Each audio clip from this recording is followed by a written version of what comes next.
প্ৰথমে পিতৃশ্বৰক ধন্যবাদ দিছোঁ আৰু আজি সেই সুন্দৰ সময়খিনি যিসকলে আজি সেই বাক্য শুনিব আৰু দেখি আছে তেওঁলোককো প্ৰভু যীশু খ্ৰীষ্টৰ নামত স্বাগতম কৰিছোঁ। Praise the lord, hallelujah. আজি আপোনালোকৰ মাজত এটা সকলোৰে জ্ঞাত, সকলোৰে জানে, সকলোৱে জানো এই পাপৰ বিষয়ে, পাপৰ পৰা কেনেকৈ আমি মুক্ত হ'ব পাৰোঁ সেই বিষয়ে আমি আলোচনা কৰিব গৈ আছোঁ। গতিকে আপোনালোকে শুনক যে আজি সেই বাক্যৰ যোগেদি আপোনালোকৰ জীৱনত আশীৰ্বাদ কৰক, আপোনালোকক পাপৰ পৰা মুক্ত হওক, সেই বাক্যৰ আশাৰে আমি আগুৱাই যাওঁ। আজি বিশেষকৈ পাপ আমি সচৰাচৰ সকলোৱে অপেনলি বা জ্ঞাতাৰ্থে আমি নকৰোঁ, আমি গুপ্তভাৱে পাপ আমি সকলোৱে কৰোঁ। কিন্তু আজি এই বাক্যৰ পবিত্ৰ বাক্যৰ যোগেদি গুপ্ত পাপৰ পৰা আপুনি কেনেকৈ মুক্ত হ'ব পাৰে সেই বিষয়ে আমি আলোচনা কৰিম। গতিকে তাৰ বিষয়ে, সেই পাপৰ বিষয়ে, গুপ্ত পাপৰ বিষয়ে আমি কেইটামান পইণ্ট লৈ কেইটামান বাক্যৰ লগত আমি আলোচনা কৰিম। গতিকে বাক্যটো আমি আৰম্ভ কৰিছোঁ। যেনেকৈ প্ৰথম পইণ্টটো আমি পাইছোঁ যে একচেপ্ট, আমি নিজকে পাপ বুলি আমি মানিব লাগিব। পাপ এইটো নহয় যে মই পাপ কৰিছোঁ মোক ক্ষমা কৰিব, সেইটো নহয়। তাক আমি মানিব লাগিব। সেইটো কৈ কি একচেপ্ট, সেইটো আপুনি মানি ল'ব লাগিব বা মই এইটো মানি ল'ব লাগিব। সেইটো কোনো বাহানা কৰাৰ বিষয় নহয়। এইটো পাপ যে মুক্ত হ'ব, এই পাপৰ পৰা যে মুক্ত পৰিত্ৰাণ পাব, সেই তাৰ কাৰণে আপুনি আৰু মই এনেই বাহানা বনাই পিনি নাবুন্নাচুত কৰি সেইটো এৰি দিয়া বস্তু নহয়। গতিকে তাক আমি কেনেকৈ আমি তাক মানিব লাগিব, কেনেকৈ আমি তাক আঁতৰাব লাগিব, তাৰ বিষয়ে আমি আলোচনা কৰিম। গতিকে তাৰ কাৰণে আপুনি মানিব লাগিব। প্ৰথম পইণ্টটো হ'ল আপুনি মানিব লাগিব। আপুনি ঈশ্বৰৰ বাক্যত ঈশ্বৰে আপোনাক কেনেকৈ এই পাপৰ পৰা মুক্ত হ'বৰ কাৰণে কি কৰিব লাগিব তাক আপুনি মানি ল'ব লাগিব। আৰু ছেকেণ্ড পইণ্টটো হৈছে আপুনি তাক কনফেছ কৰিব লাগিব, অৰ্থাৎ আমি তাক স্বীকাৰ কৰিব লাগিব। হালেলুয়া। আমি পাপটো স্বীকাৰ কৰিব লাগিব, কনফেছ কৰিব লাগিব। গতিকে আমাক পবিত্ৰ বাইবেলে আমাক কয় যে সেই পাপটো কনফেছ কৰিবৰ কাৰণে আমি ঈশ্বৰৰ বাক্য এটা চাম। পবিত্ৰ বাক্যৰ জোহনে লিখা শুভবাৰ্তা, জোহনে লিখা পত্ৰী 1:9 লিখা আছে। জোহনৰ প্ৰথম পত্ৰ 1:9 লিখা আছে, কিন্তু আমি নিজ নিজ পাপবোৰ স্বীকাৰ কৰিলে বিশ্বাসী আৰু ধাৰ্মিক যি তেওঁ আমাৰ পাপবোৰ ক্ষমা কৰে আৰু সকলো অধৰ্মৰ পৰা আমাক শুচি কৰে। হালেলুয়া। গতিকে আমি কি পাইছোঁ? আমি নিজ নিজ পাপবিলাক আমি স্বীকাৰ কৰিব লাগিব। মোৰ জীৱনত মই পাপ কৰাটো মই স্বীকাৰ কৰিব লাগিব। আপুনি পাপ কৰাটো আপুনি স্বীকাৰ কৰিব লাগিব। সেইকাৰণে আমি সেই কনফেছটো আমি কৰিব লাগিব। কনফেছ যেতিয়ালৈকে নকৰে তেতিয়ালৈকে সেইটো পাপটো ক্ষমা নহয় বা আমি তাৰ পৰা আমি মুক্ত হ'ব নোৱাৰোঁ। সেইকাৰণে কিয় সেইটো আমাৰ জীৱনত প্ৰয়োজন আছে, আমি কনফেছ কৰিব লাগে, আমি স্বীকাৰ কৰিব লাগে। কিয় আমাৰ জীৱনত সেইটো প্ৰয়োজন আছে? হালেলুয়া। গতিকে কিয় প্ৰয়োজন আছে? আমি বাইবেলে লিখা গীতমালা যদি 32:5 লিখা আছে, দাউদে লিখা গীতমালা 32:5 লিখা আছে যে দাউদে কনফেছ কৰিছে, দাউদে স্বীকাৰ কৰিছে যে 5 নম্বৰ পদটো লিখা আছে, মই তোমাৰ আগত মোৰ পাপ হৈ কাঢ়িলোঁ, মোৰ অপৰাধ আৰু লুকুৱাই নাৰাখিলোঁ। মই ক'লোঁ জিহুৱাৰ আগত মোৰ অপৰাধ হৈ কাঢ়িম, তাতে পাপত পৰা মোৰ দুখ তুমি ক্ষমা কৰিলা। হালেলুয়া। ইয়াত সুন্দৰকৈ লিখা আছে কনফেছ কিয় প্ৰয়োজন আছে, যে মোৰ যে পাপ আছে মই মানি লৈছোঁ আৰু মই স্বীকাৰ কৰিছোঁ। সেইটো মই কিহৰ কাৰণে সেইটো মোৰ জীৱনত প্ৰয়োজন আছে, যে সেইটো মই প্ৰয়োজন আছে সেইকাৰণে কি মোৰ পাপটো ঈশ্বৰে ক্ষমা কৰিব। সেইকাৰণে পুনৰ বাক্যটো পঢ়িছোঁ, মই তোমাৰ আগত মোৰ পাপ হৈ কাঢ়িলোঁ। কাৰ ওচৰত? ঈশ্বৰৰ ওচৰত আমি হৈ কাঢ়িছোঁ। আৰু মোৰ অপৰাধ আৰু লুকুৱাই নাৰাখিলোঁ। মই যি পাপ কৰিছোঁ, দাউদ ৰজাই কৈছে মই যি পাপ কৰিলোঁ সেইটো মই লুকুৱাই ৰখা নাই। মই যিমানখিনি মই পাপ কৰিছোঁ, গুপ্তভাৱে যিমানখিনি পাপ কৰিছোঁ, সেই পাপটো মই কি কৰিছোঁ, আপোনাক বা ঈশ্বৰক আমি কি কৰিছোঁ, সকলো ওলাই দিছোঁ, সকলো কৈ দিছোঁ। আৰু মই ক'লোঁ জিহুৱাৰ আগত মোৰ অপৰাধ হৈ কাঢ়িম, তাতে পাপত পৰা মোৰ দুখ তুমি ক্ষমা কৰিবা। গতিকে আজি স্পষ্ট ইয়াত আমি দেখিবলৈ পাইছোঁ যে তেতিয়া আমাৰ প্ৰয়োজন কি আছে, আমি স্বীকাৰ কৰা, কনফেছ কৰাৰ উদ্দেশ্য কি আছে, যে আমাৰ পাপটো ঈশ্বৰে ক্ষমা কৰিব, তেওঁ আমাক মুক্ত কৰিব। হালেলুয়া।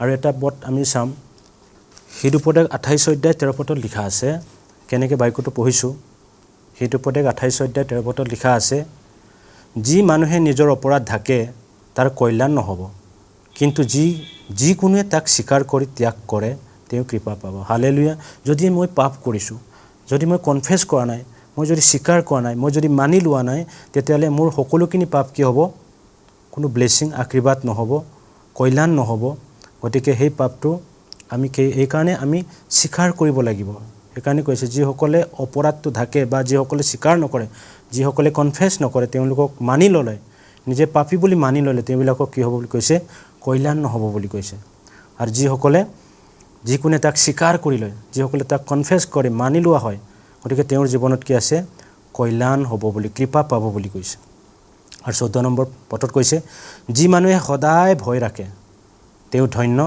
কিন্তু যিকোনে নিজ মন কঠিন কৰে তেওঁ আপদত পৰিব হালেলুয়া যিসকল মানুহে আজি পাপৰ পৰা বাচি থাকিবৰ কাৰণে দৈনন্দিন আমাৰ জীৱনত যদি আমি সেই ভয় কৰি পৰি পাপৰ পৰা পৰিত্ৰাণ পাবৰ কাৰণে পাপৰ পৰা মুক্ত হ'বৰ কাৰণে সদায় আমি তাত ঈশ্বৰৰ ওচৰত যদি আমি ভয়কাৰী হৈ জীয়াই থাকোঁ আজ্ঞাকাৰী হৈ জীয়াই থাকোঁ তেতিয়াহ'লে ঈশ্বৰে সকলো কঠিন সময়ৰ পৰা সকলো আপদ বিপদৰ পৰা ঈশ্বৰে আমাক সুৰক্ষিত কৰিব সেইকাৰণে প্ৰিয়সকল আজি সেই বাক্যবিলাক আমি চাব লাগিব যে কোনটো বাক্যই আমাৰ সেই পাপৰ পৰা পৰিত্ৰাণৰ অৰ্থে ঈশ্বৰে আমাক কোন বাক্যৰ যোগেদি আমাক আকৃষ্ট কৰিব বা কোন বাক্যৰ যোগেদি আমাৰ সেই পাপবিলাক ধুই নিশা কৰিব পাৰিব বা মুক্ত কৰিব পাৰিব সেই বিষয়ে বাইবল স্পষ্টকৈ লিখা আছে সেইকাৰণে আমাৰ ভয় আমি ঈশ্বৰক ভয় কৰাৰ হেতুৱে যে আমি পাপলৈ ভয় কৰিব লাগে হালেলুয়া পাপলৈ ভয় কৰিলে ঈশ্বৰে কি কঠিন সময়তো আমাক কি কৰি দিয়ে সকলো আপদৰ পৰা ঈশ্বৰে আমাক সুৰক্ষিত কৰিব প্ৰেজ দ্য লৰ্ড হালেলুয়া সেইকাৰণে আমি প্ৰথম পাইছোঁ কি আমি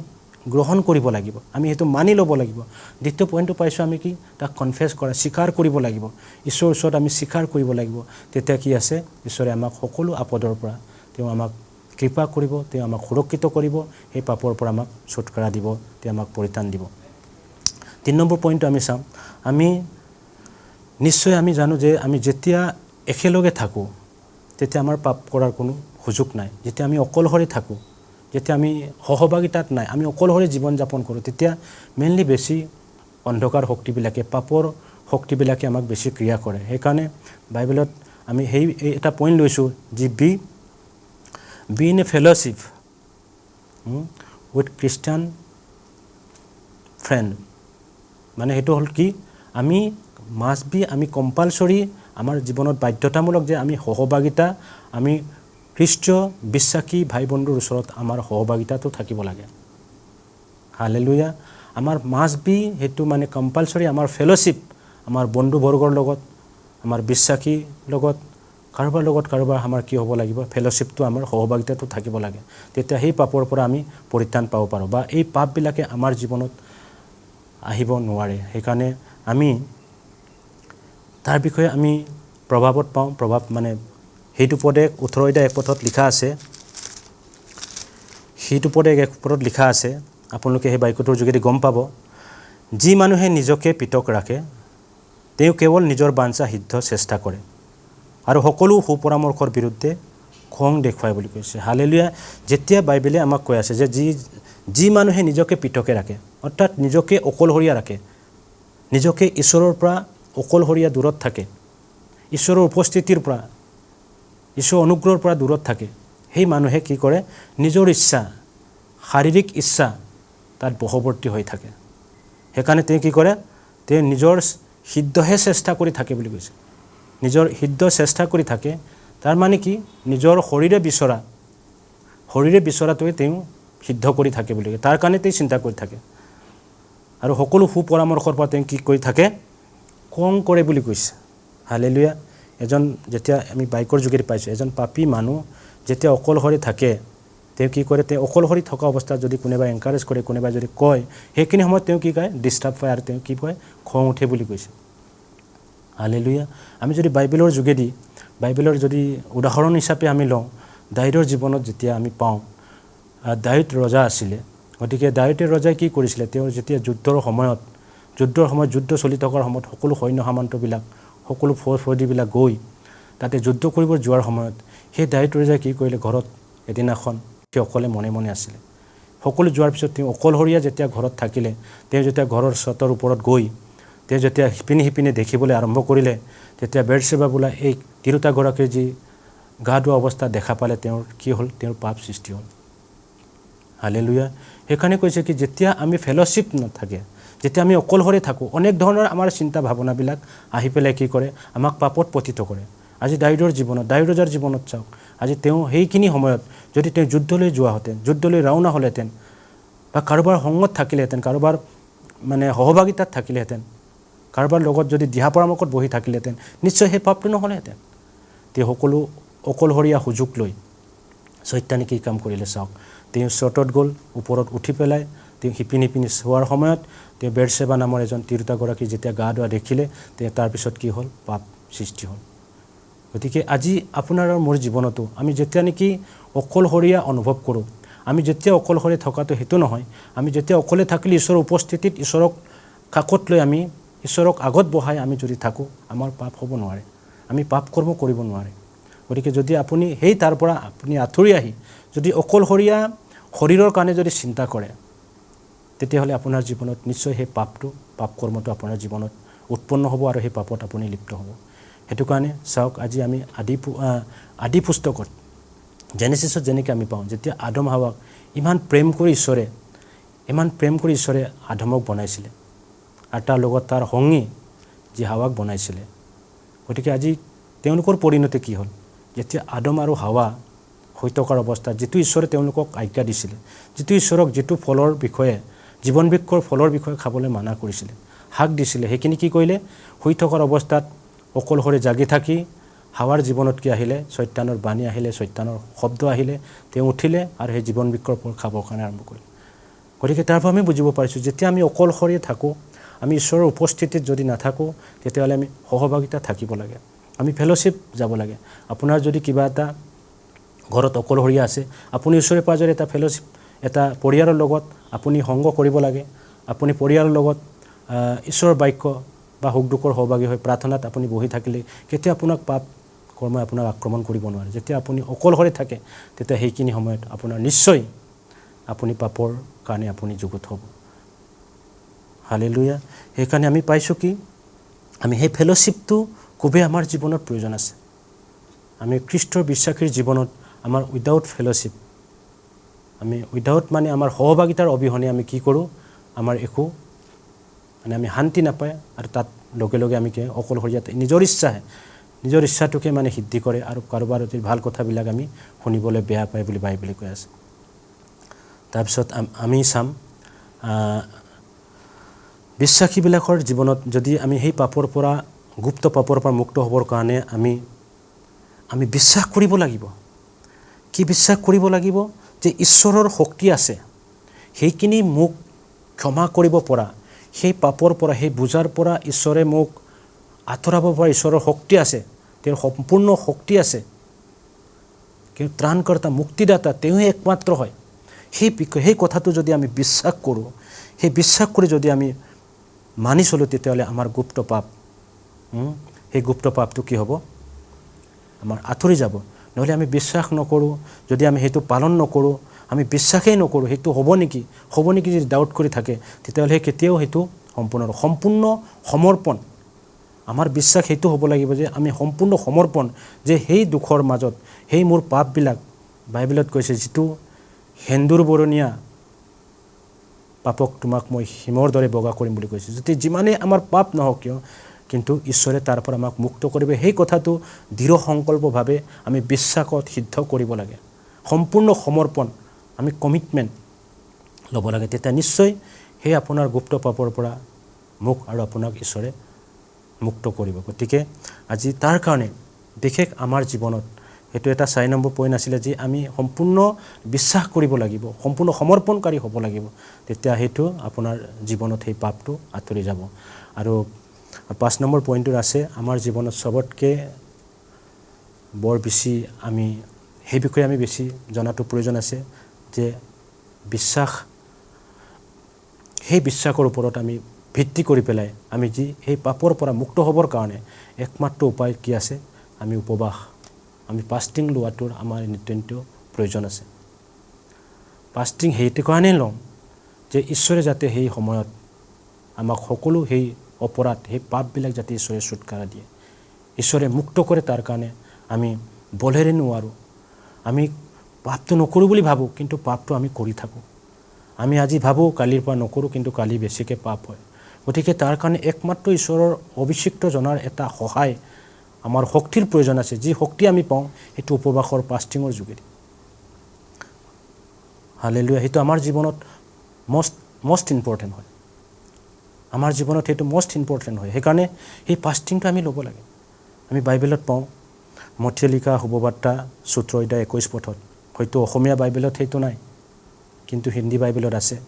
অসমীয়া বাইবেলত সেইটো 17 অধ্যায় 20 পথৰ পৰা 22 পথ বুলি এনেকৈ আছে, 21 পথটো নাই। গতিকে হিন্দী বাইবেলত মই পঢ়ি পেলাই গম পাইছোঁ যে তাত কৈছে উইদাউট প্ৰে, উইদাউট ফাষ্টিং একো শয়তানক আঁতৰিব নোৱাৰে বুলি কৈছে, একো অন্ধকাৰ শক্তিবিলাকক আমি খেদিব নোৱাৰোঁ বুলি কৈছে। হালেলুয়া। সেইকাৰণে আমাৰ জীৱনত নিতান্ত প্ৰয়োজন, মষ্ট ইম্পৰ্টেণ্ট এইটো হয় কি আমি ফাষ্টিংটো উপবাসটো আমি ল'ব লাগে। যিহেতু মোৰ নিজৰ শক্তিৰে মোৰ নিজৰ জ্ঞানেৰে নোৱাৰোঁ, কিন্তু তাৰ কাৰণে ঈশ্বৰৰ ওচৰত আমি উপবাস দি আমি প্ৰাৰ্থনা কৰোঁ, নিশ্চয় সেইখিনি সময়ত ঈশ্বৰে আমাক যুগুত কৰিব, ঈশ্বৰে আমাৰ জীৱনত কাৰ্য কৰিব। সেইকাৰণে সেই প্ৰিয়সকল, আজি যি বাক্য আমি আলোচনা কৰিলোঁ, যি বাক্য আমি পঢ়িলোঁ, সেই বাক্যখিনি যাতে আমাৰ জীৱনত আপোনাৰ জীৱনত যাতে কাৰ্য কৰে। আমি গুপ্ত পাপৰ পৰা আমি কেনেকৈ হাত সাৰিব পাৰোঁ, কেনেকৈ মুক্ত হ'ব পাৰোঁ, তাৰ কাৰণে আমি এজন ভয়কাৰী হৈ পেলাই এজন ভাল বিশ্বাসী হৈ আমি এটা মানি লোৱা হয়, মোৰ জীৱনত মই পাপ কৰিলোঁ। বাইবেলতো আমি পাওঁ সকলোৱে পাপ কৰিলে, পাপৰ পৰা সকলোৱে বঞ্চিত হ'ল, কিন্তু পৰিত্ৰাণিত ঈশ্বৰ হয়, তেওঁক আমি বিশ্বাস কৰি তেওঁৰ আজ্ঞাধীন হৈ তেওঁৰ বাক্যবিলাকত যদি আমি লাগি থাকোঁ, নিশ্চয় আপোনাৰ সেই পাপটো ঈশ্বৰে মুক্ত কৰিব। সেইকাৰণে প্ৰথমে আমি কি কৰিব লাগিব, আমি সেইটো একচেপ্ট কৰিব লাগিব, হয় বুলি আমি মানি ল'ব লাগিব। দ্বিতীয়টো হ'ল কি আমি তাক কনফেছ, স্বীকাৰ কৰিব লাগিব। আমি স্বীকাৰ কৰাৰ যোগেদি আমাক ঈশ্বৰে প্ৰেম কৰিব, আমাক ঈশ্বৰে দয়া কৰিব, আমাৰ পাপটো ঈশ্বৰে আমাক আঁতৰাই দিব, মুক্ত কৰিব। 3 নম্বৰটো হ'ল কি, 3 নম্বৰত আমি কি আমাৰ জীৱনত মাষ্ট বি, মানে আমি ফেলোশ্বিপটো আমাৰ জীৱনত প্ৰয়োজন আছে। আমি কেতিয়াও অকলশৰীয়া আমি অনুভৱ হ'লে সেই অনুভৱৰ পৰা আমাৰ কি হয়, অকলশৰীয়া যেতিয়া আমি চিন্তাধাৰা কৰোঁ, অকলশৰীয়া যাতে আমি চলন পূৰণ কৰোঁ, তেতিয়াহ'লে নিশ্চয় আমাৰ জীৱনত কি আছে, এই পাপে আক্ৰমণ কৰিব। গতিকে সেইকাৰণে মাষ্ট বি আমাৰ জীৱনত এটা ফেলোশ্বিপৰ প্ৰয়োজন আছে, সহভাগিতাৰ প্ৰয়োজন আছে। আমি যেতিয়া অকলশৰেও থাকোঁ, কোনোবাই নাই, তথাপিতো আমি তাক তেতিয়া ঈশ্বৰক আমি ঈশ্বৰৰ উপস্থিতি আমি অনুগ্ৰহ ঈশ্বৰক আনিব লাগিব। হালেলুয়া। সেইকাৰণে ধন্যবাদ দিছোঁ সেইখিনি। আৰু 4 নম্বৰ আছিলে, সেইকাৰণে কিছু সম্পূৰ্ণ আমি সমৰ্পণৰ যোগেদি আমাৰ পাপবিলাক ঈশ্বৰৰ ওচৰত সদায় দি ক্ষমা মাগিব লাগিব, ক্ষমা খুজিব লাগিব। আৰু লগতে শেষত কৈছিলোঁ 5 নম্বৰ অধ্যায়ত 5 নম্বৰ পইণ্টটো আছিলে আমি উপবাস দিয়াটো। গতিকে আমাৰ জীৱনত খুবেই প্ৰয়োজন আছে। গতিকে আজি যি আমি বাক্য শুনিলোঁ বা আমি চৰ্চা কৰিলোঁ, আলোচনা কৰিলোঁ, এই বাক্যৰ যোগেদি সকলোকে প্ৰভু যীশুখ্ৰীষ্টই আশীৰ্বাদ কৰক। Thank you, God bless U.